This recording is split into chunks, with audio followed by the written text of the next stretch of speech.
Today's monologue is going to be about how long drives can clear the mind, make you think more clearly. It is similar to a restart button, restarting over your thoughts. Personally, that's how I feel it works for me. I drove all the way from Pretoria today to Limpopo. One man. It was uh, it was quite an experience. It was fun, kind of boring, but also gave me a lot to think about. And what has been running on my mind is the lessons that parents teach us indirectly. My father, a very ambitious man, very ambitious man, the type of life he wants for me. At sometimes I thought it would be too much. We're not rich, we're not wealthy in any way, if you may be thinking. But after seeing me in the car that I was driving today, you might think otherwise. I could not afford this car if I had a job and you gave me 10 years to save up for it, which made the experience today that much sweeter.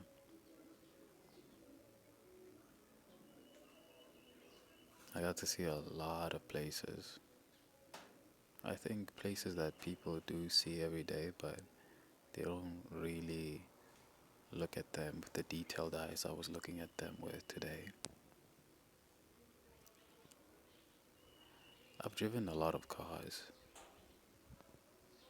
My father did not own all these cars. Some were friends, some were family, some were work. But nonetheless, I drove them. Yeah, it's pretty windy out here.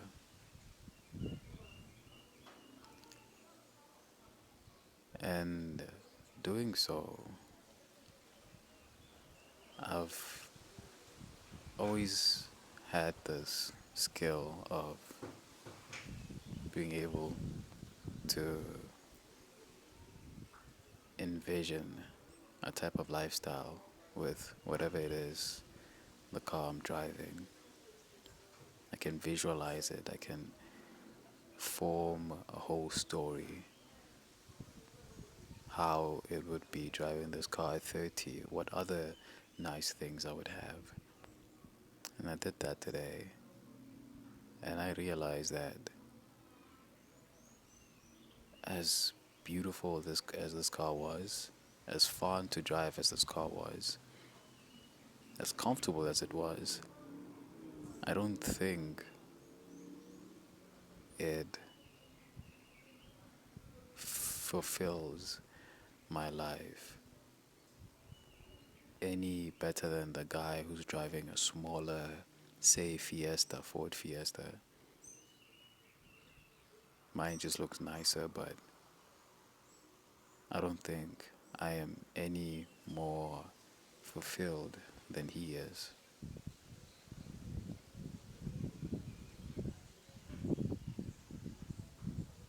I was driving it, and it's it got me thinking. We chase, we pursue all these nice things. Some people have made it their God. They worship their properties, their assets, and I don't think they're happy at all. I was thinking about a famous YouTuber, Andrew Tate, and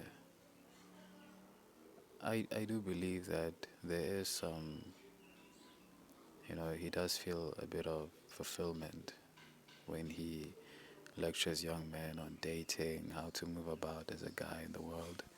But if really he had just kept his millions to himself, and I don't think he would be fulfilled in his life with all the nice things, the beautiful women around him. I think people are more fulfilled when they serve something higher than themselves, other people, or even better, God. When you serve God, I think then that's when you are the most fulfilled. You know, I got all the attention while I was in the car. I drove it as if it was mine, as if I owned the vehicle. And I'll get pretty, you know, good looks from men, women, all alike. And it was nice for a few minutes until I drove again and I was on the road. And there was a feeling of emptiness. The first thing I did today when my father called me to fetch the car and drive to Limpopo is that I tried to call a friend to come join me. But that friend was busy, and it killed the mood because it's way more fun to have these experiences with people you enjoy their company, people who you hold dear. Without them, these nice things, assets, I would think they are boring. But uh, the the media and the systems in place have made it that it it should be the number one thing you strive for. And I do get caught up myself in these traps, wanting nicer things, envisioning a life where I have a big house, married to a beautiful woman, and a car that most men could not afford. But is it really fulfilling? I would not know. I do not live that kind of lifestyle. But like I said, I have a skill where I could literally place myself in a story that I made, that I create, and envision it as if I was the one who bought it, worked for that house, got that woman, and it, of course, it's just a feeble imitation of what it actually is like. I would never know how it feels like. I'll never say never, but I don't think it's fulfilling. But young men, such as myself, we are constantly being bombarded with information that says this is the lifestyle we should be chasing. Forget close relationship with people you love. They will pull you back down. You gotta strive to get that money, get those nice things. And I question it. I do not feel that it's fulfilling. Because to do get these things, you are going to have to sacrifice time with loved ones.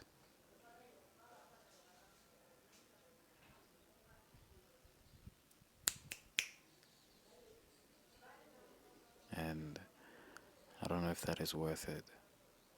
I could imagine a life where from 20 to 30, I sacrifice time away from friends, away from family. And I do get that. I do have nice things that I'm attracted towards. And I don't think it's bad to have those things. The only problem is when you make them your God and what is it that you have to sacrifice to get them. That is my biggest concern. But, you know, we've been neutered to not feel those concerns no longer. It's bad. It's bad. Uh, but I do get it. There's a young man out there who is in complete poverty and thinks I am talking a load of rubbish. And then I understand I'm privileged to be able to do the things that I can do, even though I consider myself middle class. Yeah, it is a huge advantage and a privilege. But there will be some young men like myself who would take concern to this and ask whether it's all worth it. The relationships we chase, hookup culture, grind culture. As a Christian, you should be the hardest worker in whatever job God gives you, but also as a man as well, also as a lady. But to what end? To what end? When is it going to be enough? Because I do see men, very wealthy men, everything they would ever need and more, and plus more, but yet it never stops there. They could never stop, settle, and say, look, I've attained of a comfortable lifestyle. I could look after myself for years or even forever until I die. But yet they still pursue money, still pursue businesses, still pursue wealth and commodities that would make life comfortable. But when is it ever enough? I don't have anything myself. I have nothing to my name. It does surprise me that I'm asking myself about these questions, because there will be late nights where I'm thinking about the life I am going to have once I start working, graduate, start working, and make money, buy a car, live in an apartment, or buy a house. Yeah, maybe live in an apartment. I like more bachelor things. And is that gonna be fulfilling? Is that gonna make life better? It will make life more comfortable, better to an extent, but it's not really going to satisfy me the way I envision it will, because I got bored at some point driving this magnificent car. Yet I I don't know. These are questions that I think we as young men, the next generation to step up, should be asking ourselves whether we're gonna form relations that will closely knit our community together, or it's just gonna be about the grind culture, the hookup culture. And I think my father, having made me drive all these different kinds of vehicles, from the lowest quality ones to the highest quality ones that I've come across, the difference in how comfortable they make your life is very minuscule. So what it says, BMW, Audi, Bentley on the steering wheel, yeah, doesn't may feel good for a few moments during your lifetime with that car, but it's not gonna change much. I think your character, your relationship with God, forming a close knit community of men and women is the important thing we should strive for as young men. There's nothing wrong with having nice things in this life, but count the cost. Count the cost. Something I'm gonna have to start thinking about more often. Because now I've realized that I have it good. What is necessary, what is unnecessary in my life as I go on this journey. We shall see. We shall see.